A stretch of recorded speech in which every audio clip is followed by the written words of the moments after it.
Welcome to AskPrep, your trusted companion for NEET and JEE preparation. Today we will study about a very important topic of chemistry, which is redox reactions, oxidation number and balancing methods. Understanding redox reactions is essential because these reactions are everywhere, from the rusting of iron to the processes inside our bodies. By the end of this video, you'll not only understand the core concepts of redox reactions but also know how to balance them and calculate oxidation numbers with ease. Let's start with the basics of redox reactions. A redox reaction, short for reduction-oxidation reaction, involves the transfer of electrons between two species. In a redox reaction, one species undergoes oxidation, which means it loses electrons, and another species undergoes reduction, which means it gains electrons. These two processes always happen together because the electrons lost by one species must be gained by another. The concept of oxidation and reduction is at the heart of understanding redox reactions.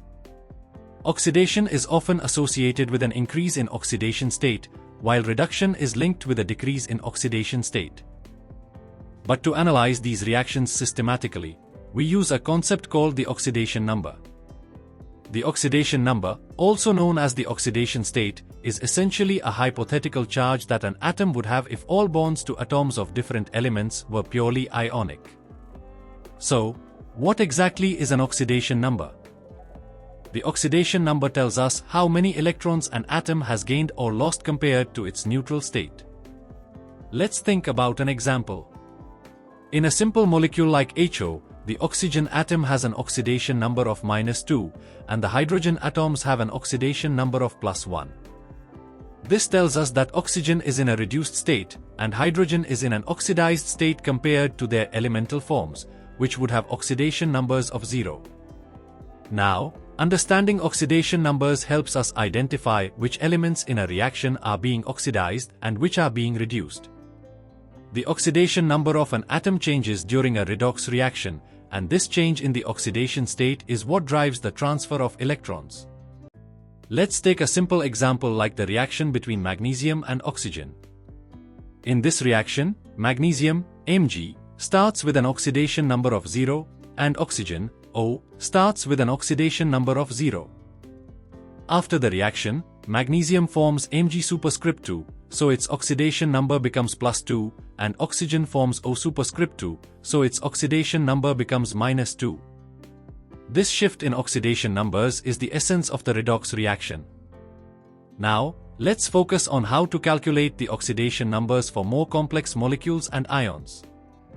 The key to determining the oxidation number is following a set of rules, which, once learned, become second nature. Some general rules include: the oxidation number of an atom in its elemental form is always 0. For example, in O, H, and N, the oxidation number of each element is 0. The oxidation number of a monatomic ion is equal to its charge. For example, in Na, the oxidation number of Na is +1, and in Cl, the oxidation number of Cl is -1.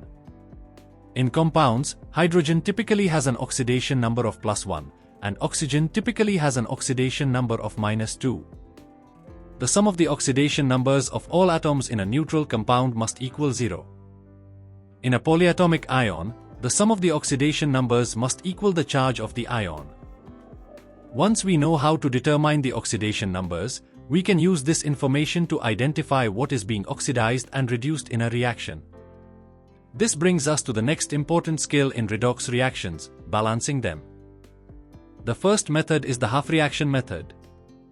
This method involves breaking down the reaction into two separate half-reactions, one for oxidation and one for reduction. Each half-reaction is balanced individually by ensuring that mass and charge are conserved. After balancing each half-reaction, they are combined, making sure the electrons lost in oxidation are equal to the electrons gained in reduction. This ensures that the overall reaction is balanced. The second method is the oxidation number method. In this method, we focus on the changes in oxidation numbers during the reaction. We first identify which atoms are being oxidized and which are being reduced. Then, We balance the change in oxidation numbers by adding the appropriate number of electrons to both the oxidation and reduction processes. After balancing the oxidation numbers, we ensure that the number of atoms and charges are also balanced. Let's take a look at an example. In the reaction between zinc, Zn, and copper sulfate, CuSO, zinc undergoes oxidation, and copper, 2, ion undergoes reduction. By calculating the changes in oxidation numbers, we can determine how many electrons need to be transferred and balance the reaction accordingly. In both methods, it's essential to ensure that the number of atoms and the total charge are balanced on both sides of the equation. This is the ultimate goal, to ensure that mass and charge are conserved. Balancing redox reactions is not just a matter of understanding the changes in oxidation numbers and how electrons are transferred, it also involves understanding how to apply these concepts systematically to different types of reactions. For example, when dealing with reactions in acidic or basic solutions, we must also account for the presence of hydrogen ions, H, or hydroxide ions, O, to maintain balance. To summarize, redox reactions are a fundamental part of chemistry, and understanding concepts like oxidation numbers and the methods for balancing redox reactions is crucial. By learning how to determine oxidation states and applying the half reaction and oxidation number methods to balance redox equations, you will be able to approach any redox reaction with confidence. Thank you. We hope this video has helped you understand the core concepts of redox reactions and balancing methods. Don't forget to practice as many problems as possible to strengthen your skills. If you found this video useful, make sure to like, share, and subscribe to AskPrep for more in-depth lessons on chemistry and other subjects. Keep studying, stay focused, and good luck with your exams.